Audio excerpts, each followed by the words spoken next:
নমস্কাৰ সকলোকে মোৰ চেনেলৰ আন এটি নতুন ভিডিঅ'লৈ স্বাগতম জনাইছোঁ। আশা কৰোঁ আপোনালোক সকলো ভালে আছে। এয়া মই এফালে ফুৰিবলৈ বুলি ওলালোঁ। চিম্পলকৈ ওলাইছোঁ এটা অনুষ্ঠানৰ বাবে যাবলৈ। আপোনালোকে বাৰু এই পাচলিবিধ চিনি পায়নে? মই চিনি নাপাওঁ, সেইকাৰণে ভাবিলোঁ আপোনালোকক দেখুৱাওচোন। আপোনালোকে কিজানি চিনি পায়। আপোনালোকে যদি জানে তেনেহ'লে নামটো ক'ব দেই।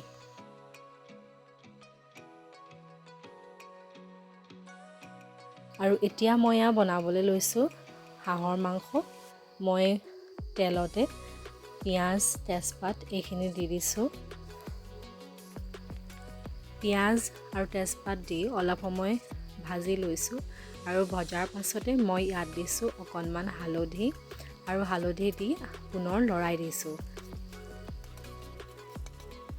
পিঁয়াজখিনি ৰঙচুৱা হোৱাৰ পাছত এয়া মই দিছোঁ মাংসখিনিত মই অকণমান হালধি আৰু অকণমান নিমখ দি লৈছিলোঁ আগতেই।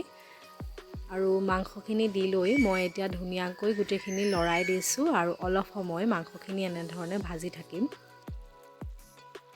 হাঁহৰ মাংস যদিও খাই ভাল লাগে, আমাৰ ঘৰত বৰ বিশেষকৈ হাঁহৰ মাংস খোৱা নহয়। তথাপিতো মাজে সময়ে খাওঁ। আপোনালোকে কেনেধৰণে হাঁহৰ মাংস খায় বাৰু আপোনালোকে জনাবচোন দেই।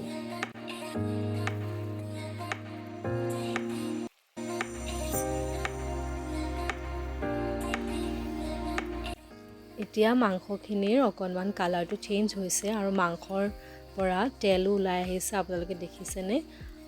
অকণমান ক'লা হোৱালৈকে গোটেইখিনি ভাজি লৈছোঁ।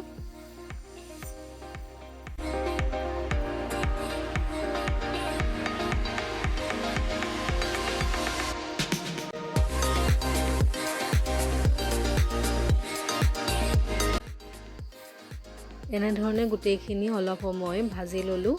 ইয়াত ঢাকোন মই দিয়া নাই, তেনেধৰণেই ভাজি লোৱাৰ পাছত খুব ধুনীয়াকৈ তেলখিনি ওলালে আৰু ওলোৱাৰ পাছতে ইয়াতে মই দি দিছোঁ আলু আৰু আলুখিনি দি আকৌ অকণমান মই ভাজি ল'ম। আপোনালোকে নিশ্চয় মন কৰিছে মই ইয়াত বিশেষ মছলা ব্যৱহাৰ কৰা নাই। মছলা বহুত ব্যৱহাৰ কৰিব পাৰি, কিন্তু মই ভাবিলোঁ কম মছলা দিয়েই বনাওঁচোন, কাৰণ আমাৰ ঘৰত বৰ বিশেষকৈ মছলা খোৱা নহয়, খুব কম মছলা ব্যৱহাৰ কৰা হয়।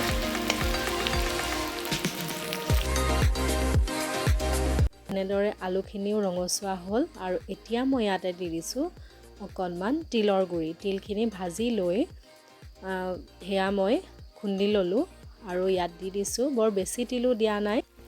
তিল মই ডাঙৰ চামুচেৰে এচামুচ ব্যৱহাৰ কৰিছোঁ, আপোনালোকে বেছিকৈও দিব পাৰে।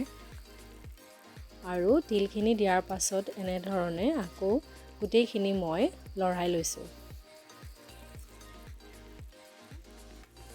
আৰু অলপ সময় ভজাৰ পাছত আলুখিনিও ৰঙচুৱা হ'ল। তাৰ পাছতে মই ইয়াত দি দিছোঁ 2টা কেঁচা জলকীয়া আৰু জলকীয়া 2টা দিও পুনৰ আকৌ লৰাই দিছোঁ মাংসখিনি।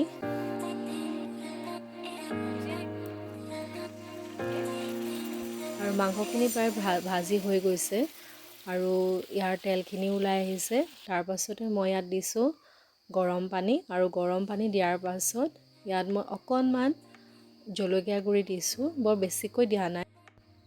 এয়া উতলিবলৈ আৰম্ভ কৰিছেই, আকৌ অকণমান লৰাই দিছোঁ আৰু উতলাৰ পাছত এয়া দেখিছেনে, আমাৰ হাঁহৰ মাংস ৰেডি হৈ গ'ল।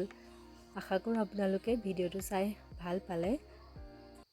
চেনেলটো ছাবস্ক্ৰাইব কৰিবলৈ নাপাহৰিব আৰু ভিডিঅ'টো চোৱাৰ বাবে ধন্যবাদ।